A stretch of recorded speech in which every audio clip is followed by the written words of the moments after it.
Hippies.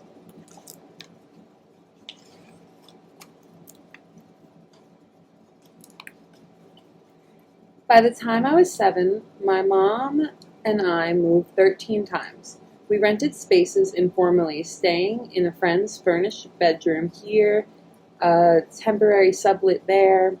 The last place had become unsuitable when someone had sold the refrigerator without warning. The next day, my mother called my father, asked for more money, and he increased the child support payments by $200 per month. We moved again to an apartment on the ground floor of a small building at the back of a house on Channing Avenue in Palo Alto. The first place my mother rented with her own name was on the lease. Our new place was just for us. The house in front of our apartment was a dark brown craftsman with dust-covered ivory, where a lawn might have been a 2 bent-over scrub oaks that almost touched the ground. Cobwebs stretched between the trees and the ivory, collecting pollen that lit up bright white in the sunshine. From the street, you couldn't tell there was an apartment complex behind the house. Before this, we'd lived in towns nearby: Menlo Park, Los Altos, Portola Valley. But Palo Alto is the place we could come to call home. Here the soil was black and wet and fragrant. Beneath rocks I discovered small red bugs, pink and ash-colored worms, thin centipedes, and slate-colored wood lice that curled into armored spears when I bothered them. The air smelled of eucalyptus and sunshine, warm dirt, moisture, cut grass. Sure. Railroad tracks bisect the town. Near them is Stanford University, with its great grassy oval and gold-rimmed chapel at the end of a palm tree-lined road. The day we moved in, my mother parked and we carried in our things: kitchen supplies, a futon, a desk, a rocking chair, lamps, books. "This is why nomads don't get anything done," she said, hefting a box through the doorway, her hair disheveled, her hands flecked with white canvas primer. "They don't stay in one place long enough to build anything that lasts." The living room had a sliding glass door that opened onto a small deck. Beyond the deck was a patch of dry grass and thistles, a scrub oak and a fig, both spindly, and a line of bamboo, which my mother said was difficult to get rid of once it took root. After we finished unloading, she stood with her hands on her hips, and together we surveyed the room. With everything we owned, it still looked empty. The next day, she called my father at his office to ask for help. "Elaine's coming over with the van. We're going to your father's house to pick up a couch," my mother said a few days later. My father lived near Saratoga, in Monte Sereno, a suburb about half an hour away. I'd never been to his house or heard of the town where he lived. I'd met him only a couple times. My mother said my father offered his extra couch when she called him, but if we didn't get it soon, she knew he'd throw it away or rescind the offer. And who knew when we'd have access to Elaine's van again? I was in the same first grade class as Elaine's twins, a boy and a girl. Elaine was older than my mother, with wavy black hair and loose strands that created a halo around her head in certain lights. My mother was young, sensitive, and luminous. without the husband, house, and family that Elaine had. Instead, she had me. And I had two jobs. First, to protect her so that she could protect me. Second, to shape her and rough her up so that she could handle the world. The way you sandpaper a surface to make the paint stick. Left or right? Elaine kept asking. She was in a hurry. She had a doctor's appointment to keep. My mother is dyslexic, but insisted that wasn't the reason she eschewed maps. It was because the maps were inside her. She could find her way back to any place she'd ever been, she said, even if it took her a few turns to get her bearings. But we often got lost. Left, she said. No, right, wait, okay, left. Elaine was mildly annoyed, but my mother did not apologize. She acted as if one is equal to the people who saved them. The sun made lace on my legs. The air was wet and thick and pricked my nose with the smell of spicy bay laurel and dirt. The hills in the towns where Palo Alto had been created by shifting under the earth, by the grinding of the plates against each other. We must be near the fault line, my mother said. If there was an earthquake now, we'd be swallowed up. We found the right road, and then the wooded driveway with a lawn at the end. A circle of bright grass with thin shots that looked like they'd be soft on my feet. The house was 2 stories tall, with a garbled roof, dark shingles on white stucco, long windows rippled in light. She was the kind of house I drew on blank pages. We rang the bell and waited, but no one came. My mother tried the door. Locked. She said, "Damn, I bet he's not going to show." She walked around the house, checking the windows, trying the back door. Locked. She kept calling out. I wasn't convinced it was really his. She came back to the front and looked up at the stash windows, too high to reach. "I'm going to try those," she said. She stepped on a sprinkler head and then a drain pipe, grabbed a lip of windowsill, and flattened herself against the wall. She found a new place for her hands and feet, looked up, pulled herself higher. Elaine and I watched. I was terrified she would fall. My father was supposed to come to the door and invite us in. Maybe he would show us other furniture he didn't want and invite us to come back. Instead, my mother was climbing the house like a thief. "Let's go," I called out. I didn't think we were supposed to be here. "I hope there is no alarm," she said. She reached the ledge. I held my breath, waiting for a siren to blare, but the day was as still as before. She unlatched the window, which scraped up and open and disappeared leg by leg, and emerged a few seconds later through the front door into the sunshine. "We're in," she said.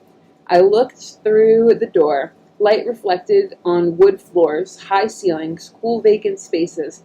I associated him that day. And later, with pools of reflected light from big windows, shade in the depths of rooms, the musty, sweet smells of mold and incense. My mother and Elaine held the couch between them, maneuvered it through the door and down the steps. "It doesn't weigh much," my mother said. She asked me to step aside. A thick woven raffia frame held wide weave linen upholstery. The cushions were a cream color splattered with bright chintz flowers in red, orange, and blue. And for years I would pick at the edges of the petals, trying to dig my fingernails under their painted tips. Elaine and my mother moved fast and seriously, as if they might be angry, and a loop of my mother's hair falling out of its band. After they'd shoved the couch into the back of the van, they went back inside and brought out a matching chair an ottoman. Okay, let's go, my mother said. The back was full, so I sat in the front on her lap. My mother and Elaine were giddy. They had their furniture, and Elaine wouldn't be late for her appointment. This was the reason for my vigilance and worry. Vigilance. Vigilance? Worry? To arrive at this moment, see my mother joyful and content. Elaine turned out of the driveway and into a 2-lane road. A moment later, 2 cop cars sped past us, going in the opposite direction. They might be coming for us, Elaine said. We might have gone to jail, my mother said, laughing. I didn't understand her jaunty tone. If we went to jail, we'd be separated. As far as I understood, they didn't keep children and adults in the same cells. The next day, my father called. Hey, did you break in and take the couch? He asked. He laughed. He had a silent alarm, he said. It had rung in the local police station, and 4 cops had sped to the house, arriving just after we left. Yes, we did, she said, a flaunt in her voice. For years, I was haunted by the idea of a silent alarm and how close we'd been to danger without knowing it. My parents met at Homestead High School in Cupertino, California, in the spring of 1972. When he was a senior and she was a junior, on Wednesdays through the night, she animated a student film in the high school quad with a group of friends. One of those nights, my father approached her in the spotlight where she stood waiting to move the claymation characters and handed her a page of Bob Dylan lyrics and typed a sad-eyed lady of the lowlands. I want it back when you're done, he said. He came the nights she was there and held candles for her to see by while she drew in between takes. That summer, they lived together in a cabin at the end of Stevens Canyon Road, my father paying the rent by selling what they called blue boxes that he made with his friend Woz. Woz was an engineer who was a few years older than my father, shy and intense with dark hair. They met at a technology club and became friends and collaborators and would later start Apple together. The blue boxes emitted tones that made phone calls go through for free. Illegally. Sure. They found a book by the phone company in the library that explained the system and the exact series of tones. You'd hold the box to the receiver. The box would make the tones, and the phone company would connect the call whenever in the world you wanted. At the house, the neighbors owned aggressive goats, and when my parents arrived home in the car, my father would divert the goats as my mother ran to the door. He would run to her side of the car and carry her. By this time, my mother's parents had divorced. Her mother was mentally ill and increasingly cruel. My mother went back and forth between her parents' homes. Her father was often gone, traveling for work. Her father didn't approve of my parents living together, but he didn't try to stop them. My father's father, Paul, was outraged at the plan, but his mother, Clara, was kind, the only one of the parents to come over one night for dinner. They made her Campbell's soup, spaghetti, and salad. In the fall, my father left for Reed College in Oregon, which he attended for about 6 months before dropping out. They broke up. They didn't really talk about things. She said not the relationship or the breakup, and she'd started dating someone else. When he understood she was leaving him, he was so upset he could hardly walk, she said, but sort of slouched forward. It surprised me to discover that she was the one who broke it off with him. and I wondered later if this breakup was part of the reason he was vindictive toward her after I was born. He was aimless then, she said, a college dropout, longing for her even when she was beside him. Both my parents went to India separately. He traveled for 6 months, she for the year after he returned. He told me later that he'd gone to India specifically to meet the guru Neem Karoli Baba. But when he arrived, the guru had just died.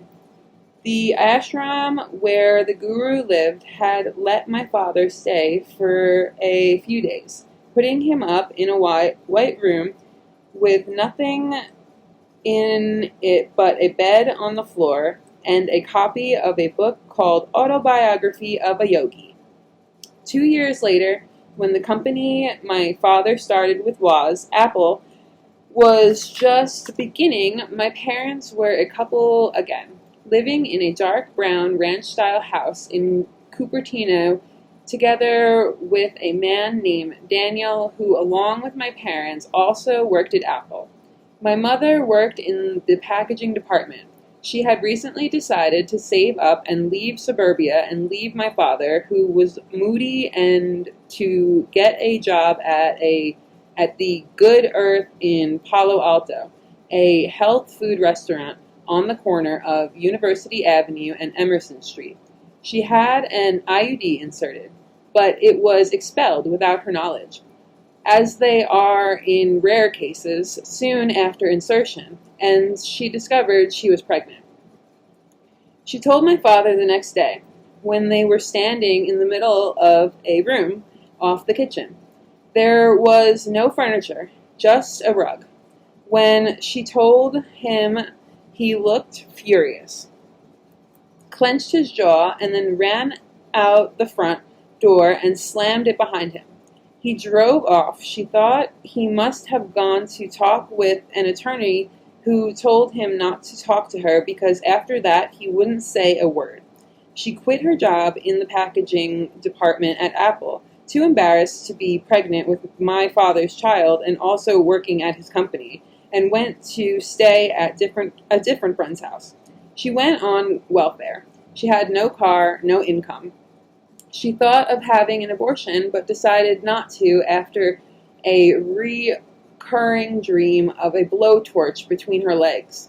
She considered adoption, but the one woman she trusted to help her at Planned Parenthood was transferred to another country. She got jobs cleaning houses and lived in a trailer for a while. She went to silent meditation retreats 4 times during her pregnancy. In part, the food was plentiful. My father continued living in the house, Cupertino, until he bought the house in Monte Sereno, where we would later get the couch. In the spring of 1978, when my parents were 23, my mother gave birth to me on their friend Robert's farm in Oregon with the help of 2 midwives. The labor and delivery took 3 hours. Start to finish, Robert took photos. My father arrived a few days later. It's not my kid, he kept telling everyone at the farm, but he'd flown there to me anyway. I had black hair and a big nose. And Robert said, "She sure looks like you." My parents took me out into a field, laid me on a blanket, and looked through the pages of a baby book. He wanted to name me Claire. They went through several names, but couldn't agree. They didn't want something derivative, a shorter version of a longer name. "What about Lisa?" my mom finally said. "Yes, that one," he said happily. He left the next day. "Isn't Lisa short for Elizabeth?" I asked my mother. "No, we looked it up. It's a separate name." "And why don't you let him help you name me when he... And why did you help him Excuse me. And why did you let him? Why did you help? Okay.